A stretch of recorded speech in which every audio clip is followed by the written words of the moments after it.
The title of this podcast is My Gift to Others.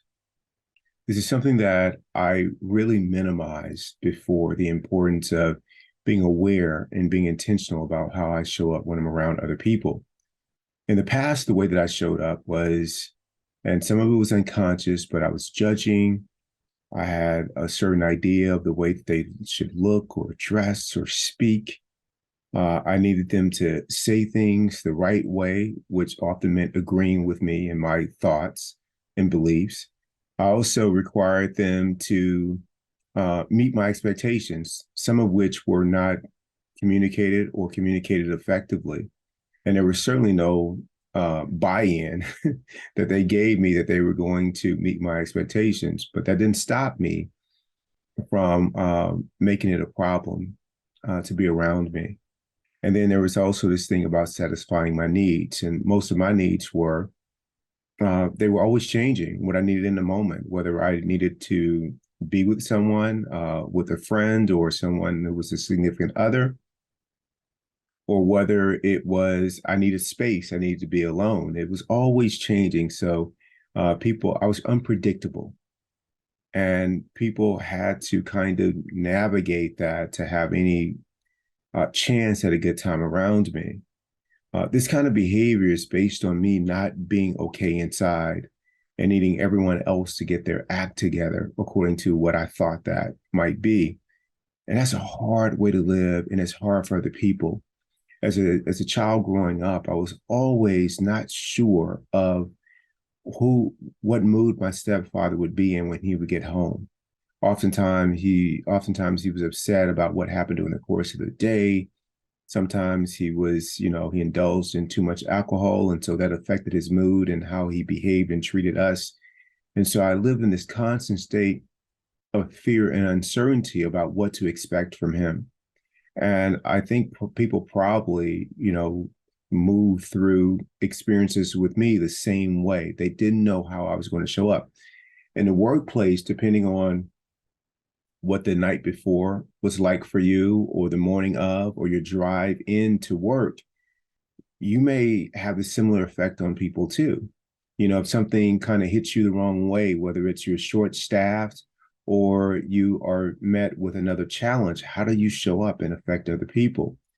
And once I became aware of this, and it didn't start right away, the first thing I needed to do was just be aware of how much my mind was bothering me.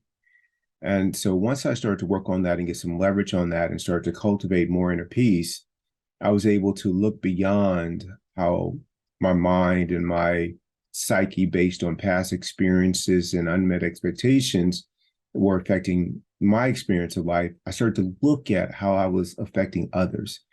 And not only, and when I went beyond looking at it, I want to be responsible and change that. So now when I come into situations where there are other people, I try to think to myself, and this is really started a while back with ToBeRe and now with Mayo. I started to think to myself that I want to be a contribution to this interaction that I'm about to have. I want people to walk away having had a great experience and to feel inspired.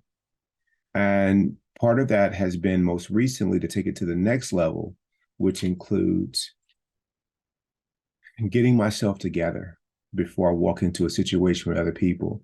So I have an event today, as a matter of fact, at Mayo Clinic, and there will be a conversation or a commitment before I walk into the event to make sure that I will be present at that event, to make sure that I will connect and hopefully sprinkle a lot of kindness along the way. And tomorrow, as I engage with friends on, the pickleball court, I want to make sure that I leave my personal self outside the court so that I can have a really great experience for people. And I've given people in my life permission to help me stay on this path so that I am consistently a gift to others, because the old me was so full of trying to improve other people, look at what was wrong with them and how they could be better, looking for them to be a certain way so that I felt okay inside, the way that they talked to me or included me or whatever the case may be. But all of that was a lot of judging, a lot of separation that I was creating between me and them.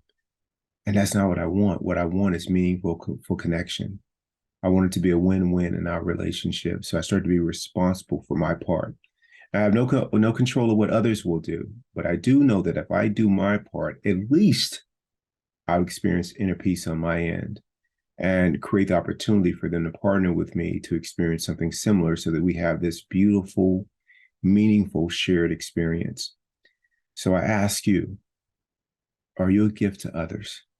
If not, work on yourself so you can become a gift to you and to them.